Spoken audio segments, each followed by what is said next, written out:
I always want to be on the YouTube. Put it on YouTube. You want to be on YouTube? Yes, Hell sir. yeah. What's y'all's name? Jerry. All right. Yeah, I'm Joel. Well, there you go. You're on a YouTube video now. What's Thanks. your YouTube?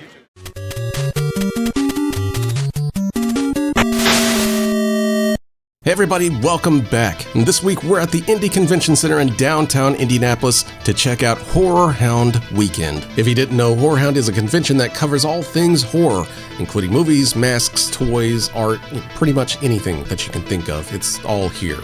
Now this is actually my first time attending a horror convention of any kind, and honestly it was kind of wild.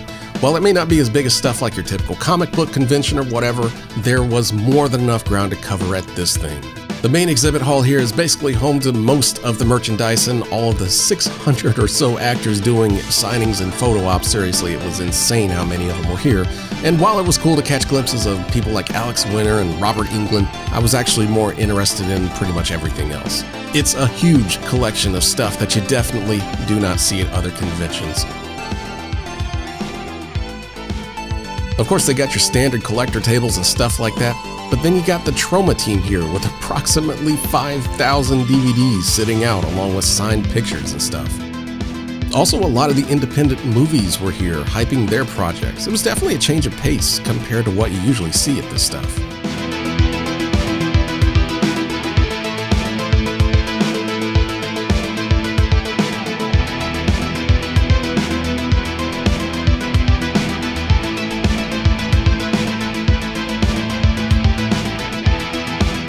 Also, real quick, want to mention the Cincinnati Ghostbusters, since these guys were super nice and had some awesome custom Ghostbuster vehicles on display. These guys go around to events like these and help raise awareness and money for Make-A-Wish and other charities in the Midwest, so definitely huge props. Also, these cars are pretty damn neat, so that helps a lot too. Once you get done in here, there's actually a whole other exhibit hall where Mask Fest was taking place. And if you're asking yourself what Mask Fest is, well, it's a bunch of Halloween masks. Very, very expensive Halloween masks, and rightly so. If you're like me and just have an idea of the kind of Halloween masks that you'd find at Spirit Halloween or something like that, I'd just get that out of your head right now. These masks are, and I don't even know really how to put it besides just saying they're art pieces. This is definitely not something you'd wear to your office Halloween party. These are things that you would display in your house or something. They're more like showpieces. The masks from the various vendors that I'm trying to stick in below as we go along are all custom made, and some of them are so good that they border on reality. There are a few of these that I was genuinely shocked at how good they are. Like I just kind of had to stare at them for a minute. All of these dudes are just masters at their craft, and it was super neat to see so many of them on display here. In fact, I'm just going to let some more of these run for a minute just so you can get an idea of what's here.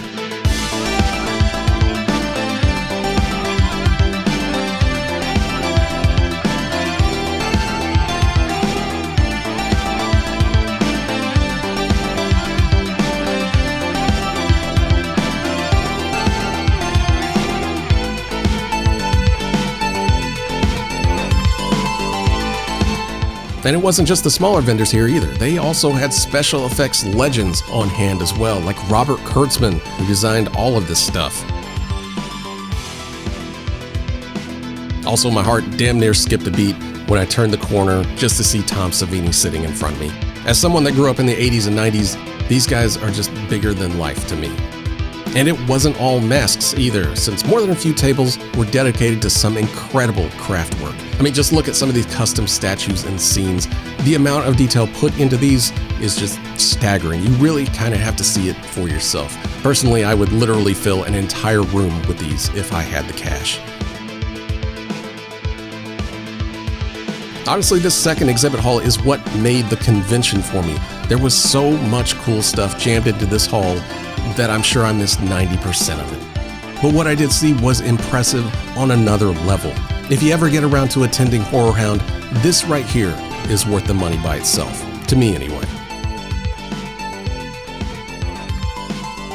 And really, as someone that's never even been to a horror convention, this is definitely worth checking out if you like this kind of stuff in the slightest. There's just so much here that you don't see at other conventions that it's worth checking out just due to that. It really is a whole different experience. But I think that's going to do it for us this week, so thank you everyone for running around with us. Next up, we're heading to the Indy 2023 PopCon. That's right, the convention train rolls on, and we're back in more familiar territory. So check back next time to see what even the hell an Indy PopCon is. Thanks for watching, folks, and we'll see you next time.